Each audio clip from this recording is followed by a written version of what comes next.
មាន spray ច្រើនមែនតើនៅលើទីផ្សារអ្នកនរប្រកាសជាចង់ដឹងហើយថាតើ spray នីមួយៗប្រើបានសម្រាប់ស្បែកក្បាលអីគេខ្លះហើយសម្រាប់ស្បែកក្បាលខ្លួនឯងហ្នឹងតើគួរប្រើ spray មួយណា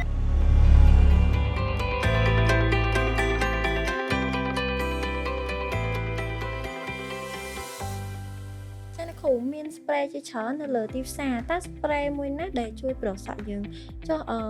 rosemary spray ណាគ្រូជួយប្រសក់បាន Yes សំណួរហ្នឹងល្អ spray ច្រើនមែនតើនៅលើទីផ្សារប៉ុន្តែមុននឹងប្រើ spray ហ្នឹង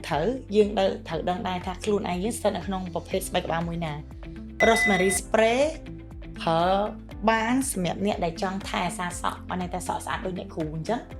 អត់មានជំងឺឈូសក់ទេប៉ុន្តែយើងចង់បំពន់ volume សក់យើងឲ្យនៅតែធំដដែលអូខេ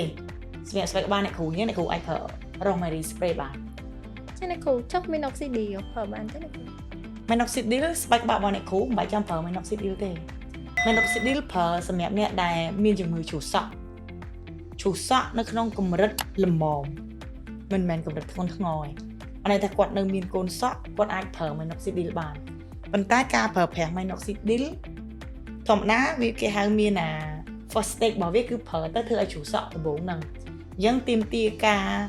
មានវិធីប្រើត្រឹមត្រូវដើម្បីឲ្យគាត់ជៀសពីការប្រើ minoxidil ទៅអាដំបូងគឺជ្រុះសក់ហ្នឹងចា៎អ្នកគ្រូចុះ biotin biotin បើជួយបណ្ដុះសក់អត់ biotin អត់មានជួយបណ្ដុះសក់ទេប៉ុន្តែ biotin អាចជួយបង្កើន volume សក់ដូចបងប្រាប់អ្នកគ្រូពីខាងដើមអញ្ចឹងណាបណ្ដុះសក់ផ្សេងបង្កើន volume សក់ផ្សេងអ្នកខ្លះគាត់មានជំងឺជ្រុះសក់ប៉ុន្តែគាត់ទៅទិញ spray ដែលមានតែជាតិ biotin ទៅរួចអាចជួយបណ្ដុះសក់គាត់បានអ្នកគ្រូចុះ finasteride ប្រើបានfinasteride គឺជា spray មួយដែលទើបតែក្រោយនេះ FDA approve ថាអាចបណ្ដុះសក់បានជួយទៅលើអ្នកដែលមានជំងឺជ្រុះសក់ប៉ុន្តែការប្រើប្រាស់ finasteride វាមានតែ 1% គត់ដែលអាចជួយឲ្យបណ្ដុះសក់យើងបានហើយបើចង់ឲ្យដុះសក់ខ្លាំងតើតើប្រើគូបគ្នាជាមួយនឹង minoxidil អញ្ចឹងការប្រើប្រាស់ finasteride ឬក៏ minoxidil ទាមទារប្រើជាមួយនឹងវេជ្ជបណ្ឌិតចេញជូនដោយវេជ្ជបណ្ឌិតទើបមានសិទ្ធិភាពខ្ពស់ក្នុងការបណ្ដុះសក់ហើយអត់មានផលរំខានក្នុងនាមបងជាវេជ្ជបណ្ឌិតឯកទេសសក់មួយរូប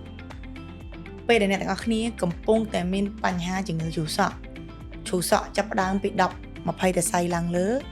អ្នកទាំងអស់គ្នាកុំទិញផលិតផលប្រើទៅតាមគ្នាកុំលឺគេថាប្រើដោះយើងទៅទិញប្រើដែរមកជួបវេជ្ជបណ្ឌិតឯកទេស